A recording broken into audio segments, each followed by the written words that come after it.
جی وعلیکم السلام ورحمۃ اللہ وبرکاتہ۔ بھائی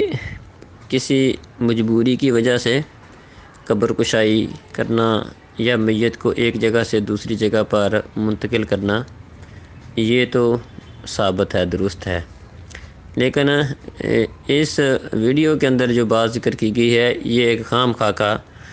مطلب لگ رہا ہے۔ اس کی وجہ یہ ہے کہ ظاہری بات ہے، پہلی بات تو یہ ہے کہ ہر بندہ اپنی اپنی قبر کے اندر ہے،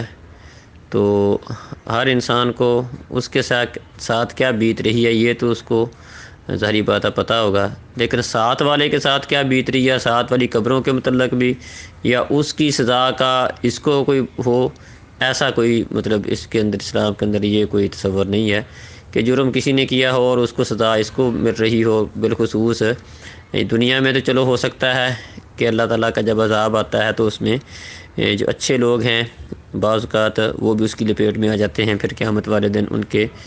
اعمال کے حساب کے ساتھ ان سے معاملہ کیا جائے گا، لیکن اس طرح مرنے کے بعد کہ جرم کسی نے کیا ہو اور اس کی سزا دوسرے بندوں کو بھی ساتھ ملے یا اس کا احساس دوسرے بندوں کو بھی ہو، اس کی کوئی دلیل نہیں ہے، لہذا یہ بات خام خواہ کی کسی نے بنائی ہوئی ہے۔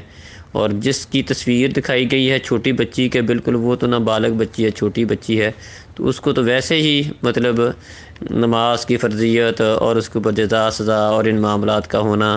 یہ تو اس کے ساتھ اس کا ویسے ہی تعلق نہیں ہے، چھوٹی بچی ہے، اس کو تو یہ بھی پتہ نہیں نماز اس طرح فرض ہونا اور اس کے دوسرے کی نماز نہ پڑھنے کی وجہ سے اس کو عذاب کا خدشہ ہونا، تو یہ بات ایسے ہی کسی نے بنائی ہوئی ہے۔ تو بس ایسے لوگوں کو خراب کرنے کے لیے یا ایسے ہی بعض اوقات لوگ ان کا مقصد بعض اوقات ٹھیک ہوتا ہے کہ چلو اس طرح لوگ نماز پڑھنے لگ جائیں گے، لیکن جو طریقہ اختیار کرتے ہیں وہ بالکل غلط ہوتا ہے۔